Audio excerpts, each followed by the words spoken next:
आप में से बहुत सारे लोग हमसे पूछते हैं कि डिजिटल बैंकिंग के बारे में जब हम बात करते हैं तो हम बहुत सारी चीज़ें बोलते हैं कि फिनटेक का यूजेज क्या होता है, फिनटेक की फंक्शनैलिटी वगैरह क्या होती है।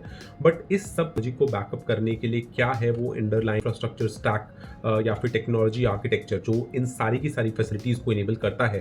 तो आज के इस एपिसोड में हम जानेंगे कि डिजिटल बैंकिंग आर्किटेक्चर क्या है और क्या वो सब कुछ कोर टेक्नोलॉजीज़ हैं जो बैंकिंग को इतना एफिशिएंट बनाती हैं। तो अगर हम बात करें the digital foundation of a bank, core banking system, cloud technology, APIs, mobile and web application, और बैंक्स इन टेक्नोलॉजीज पे बहुत हेविली रिलाई करते हैं to provide the banking services to millions of customers. जो सबसे असेंशियल जो प्लेटफॉर्म है आज के टाइम में, CBS, that is the core banking system. आप देखते हैं कि आप जो जो बैंक में जितना भी आपका ट्रांजैक्शन का डेटा है, कस्टमर प्रोफाइल डेटा है में, और आप खाता खुलवाते हैं, उसका अकाउंट डिटेल्स क्या होगा, उससे रिलेटेड जितने भी चेक्स होंगे उस पर्टिकुलर कस्टमर्स के, उसको डेमोग्राफिक चेक्स, उसके अकाउंट ओपनिंग फॉर्म के टाइम में भरे गए सारे के सारे वो डिटेल्स। सो इस सभी के सभी डेटा को आप बहुत ही कॉम्प्रिहेंसिवली और बहुत ही बेहतर तरीके से मैनेज कर सकते हो। Almost all the major bank, top banks are using CBS।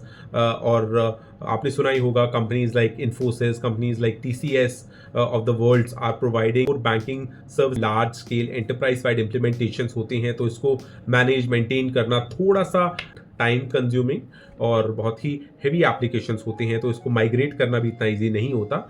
And इसीलिए आपने आपने सुना ही होगा कि फाइनेंशियल वर्ल्ड में जब आप CBS पे कोई भी कंपनी जाती है, कोई भी बैंक जाता है, कोई भी फाइनेंशियल इंस्टीट्यूशन उस पर मूव करना चाहता है, then they have to be doubly cautious while doing their research कि उनको किस CBS पे जाना है, because more or less there is no going back, right. क्योंकि माइग्रेशन कॉस्ट और उससे रिलेटेड ओवरहेड्स बहुत ज़्यादा हैं इस टेक्नोलॉजी को इम्प्लीमेंट करने में। नाउ इसी के साथ एक और जो बहुत ही ज़बरदस्त तरीके से रेवोल्यूशन हुआ है इस पूरी फाइनेंशियल सर्विसेज इंडस्ट्री में, वो है क्लाउड रिवोल्यूशन। टिपिकली अब आज के टाइम में आप देखते हैं जितने भी मोबाइल बैंकिंग एप्लीकेशंस हैं, वेब एप्लीकेशंस हैं, वेब बैंकिंग प्लेटफॉर्म्स हैं, वो क्लाउड कंप्यूटिंग पे बहुत हेविली रिलाई कर रहे हैं। आपने देखा ही होगा SBI, HDFC एप्लीकेशंस हैं वो मेजरली रन हो रही हैं पब्लिक प्राइवेट क्लाउड्स पे। एंड पब्लिक क्लाउड्स की बात करें तो AWS, Amazon वेब सर्विसेज एक ऐसा ही प्लेटफॉर्म है। इसके अलावा माइक्रोसॉफ्ट का Azure। सो ये एक बहुत ही industry wide well recognise cloud service provider है, जिसकी services throughout the world use होती हैं। और इंडियन कॉन्टेक्स्ट में भी देखें तो इंडियन बैंक्स इसको बहुत ही हेविली इसको यूज़ कर रहे हैं। तो इस बेसिकली जब आप क्लाउड की बात कर रहे हैं तो हम क्लाउड में जितने भी जो ये टेक्नोलॉजी इंटरनेट सर्विसेज हैं, इसको इसको आप, और जितना भी इससे रिलेटेड कंप्यूट है, डेटाबेस स्टोरेज है, इन सबको आप रिमोटली मैनेज कर सकते हो यूजिंग द क्लाउड टेक्नोलॉजीज। और आपके cloud service provider will take the overhead of all the IT component जो इसमें रिक्वायर्ड रहेगा, and you just have to focus on your business element. So ये आपकी एफिशिएंसी, प्रोडक्टिविटी को एज अ बैंक बहुत ज़्यादा बढ़ा देता है। और ये आपको बेनिफिट्स जब हम इसकी बात करते हैं तो ये आपको एक high scalability, high capacity architecture provide करता है, जिससे कि banks like state bank of India, जिसके करोड़ों यूजर्स हैं, अगर उसकी पीक सीजन या फेस्टिवल सीजन में अगर स्पाइक होता है इन टर्म्स ऑफ डिमांड, तो उसको मीटअप करने के लिए the required amount of resources को स्केल अप करना बहुत इंपॉर्टेंट है। Otherwise your services might get impacted. तो उन चीज़ों को बहुत ही सीमलेस तरीके से अगर आपको डील करना है तो ये क्लाउड सर्विस प्रोवाइडर वो सभी की सभी सर्विसेज आपको additional compute, additional storage, database requirements को फुलफिल करके देती हैं। इनफैक्ट बहुत सारे फिनटेक कंपनीज जैसे जुपिटर एंड FI मनी, इस तरीके की कंपनीज जो है बहुत हेविली रिलाई कर रही हैं क्लाउड सर्विसेज पे, जो इनकी सर्विसेज को बहुत ज़्यादा फास्ट, बहुत ज़्यादा एजाइल तरीके से वो एंड कस्टमर्स तक अपनी सर्विसेज को अवेलेबल करवा रही है। नाउ इसके अलावा एक और बहुत इंपॉर्टेंट टेक्नोलॉजी जो आज की दुनिया में स्पेशली बैंकिंग में प्रेवलेंट है, वो है APIs। एंड बैंकिंग कॉन्टेक्स्ट में ओपन API बैंकिंग एक बहुत ही रिवोल्यूशनरी टेक्नोलॉजी का इवोल्यूशन हुआ।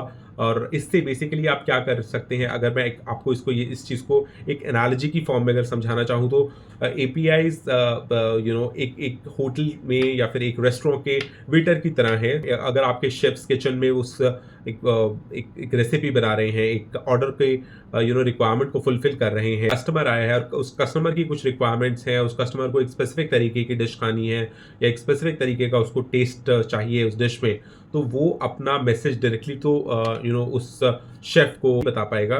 सो किस तरीके का फूड चाहिए और उस फूड को कैसे एंड कस्टमर तक पहुंचाना है, उसको अवेलेबल करवाना है। सो ये सर्विसेज को एक जगह से दूसरी जगह तक पहुंचाना और उस कम्युनिकेशन को बैक एंड फोर्थ मूव करना एपीआई टेक्नोलॉजी का काम होता है, जो जैसे कि यहाँ पे एक वेटर जो इस काम को बहुत बेहतरीन तरीके से कर सकता है। सिमिलर टू दिस एपीआईज भी यही काम कर रहे हैं।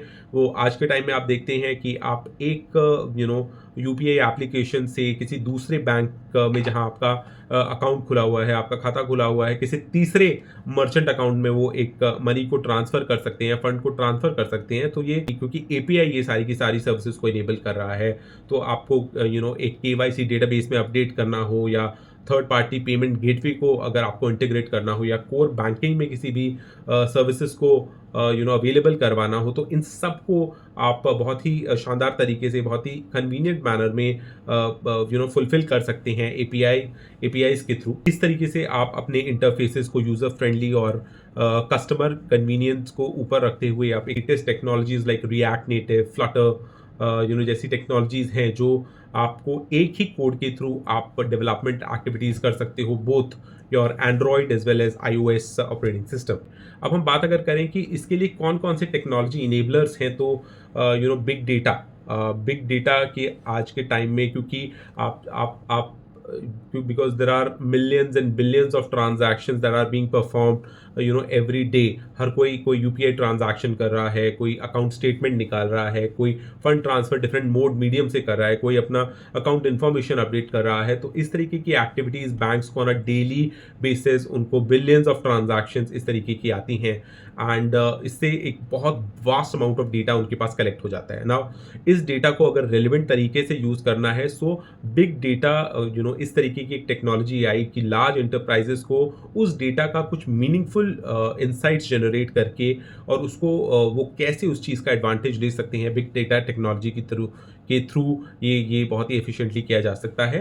एंड इससे होगा क्या कि इससे आप बेसिकली इसके बहुत सारे यूज़ केसेस हैं। फॉर एग्जांपल रिस्क मैनेजमेंट, कोई कस्टमर का यूजेज पैटर्न क्या है, उसका बिहेवियर क्या है, क्या वो एक फ्रॉडुलेंट अकाउंट या फिर फ्रॉडुलेंट रिस्क कस्टमर की तरह बिहेव कर रहा है, so you can take a required amount of actions. आप पर्सनलाइजेशन सर्विसेज भी दे सकते हैं कि कोई पर्टिकुलर यूजर को अगर एक स्पेंडिंग हैबिट है तो उसको क्या हम कोई स्पेसिफिक क्रेडिट कार्ड अवेलेबल करवा सकते हैं जो उसकी नीड्स को फुलफिल कर सके।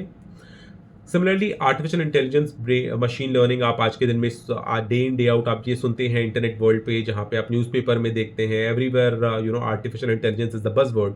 और तो इसके थ्रू आप कैसे आप बैंक्स इन सब चीज़ों को लेवरेज कर रहा है। Fraud detection, so AIML basically आपको इनेबल करता है to find out the patterns of fraud, right. अगर आप हमेशा ही लेट्स से मुंबई से अपनी ट्रांजैक्शंस करते हैं, आप मुंबई बेस्ड हैं, मुंबई इन एंड अराउंड के एरिया में आपकी ज़्यादातर ट्रांजैक्शंस होती हैं और suddenly one day you get to realise that आपका लोकेशन चेंज होकर नाइजीरिया आ गया है एंड आप रात के 3 बजे कोई high volume transaction, high value transactions कर रहे हैं। So that seems to be a bit out of the way और bit outlier sort of a behaviour.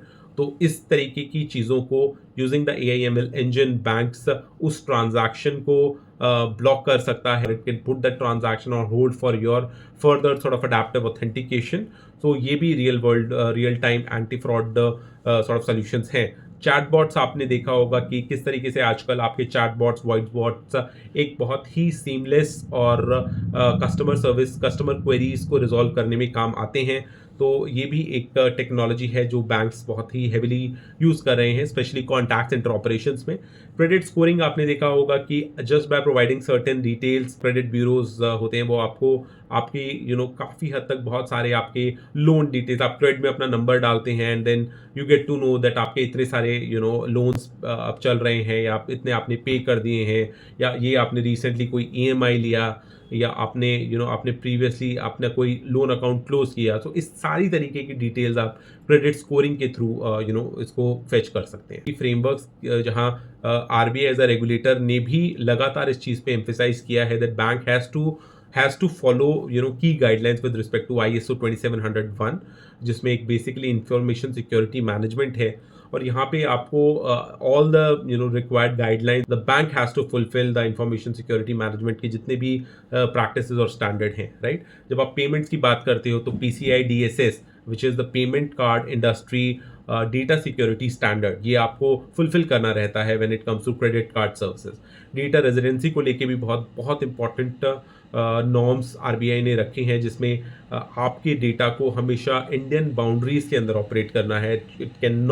It simply cannot move outside the Indian boundaries, और ये एक compliance factor है that has to be mandatorily comply with. So ये भी एक important aspects आ जाता है। नॉर्मली अगर हम टेक्नोलॉजी प्ले के हिसाब से बात करें तो आपके डेटा को हमेशा इंक्रिप्टेड होना चाहिए, so that no one can tamper with your data. Even if someone gets a hand to your information, they still couldn't able to recover what the message was.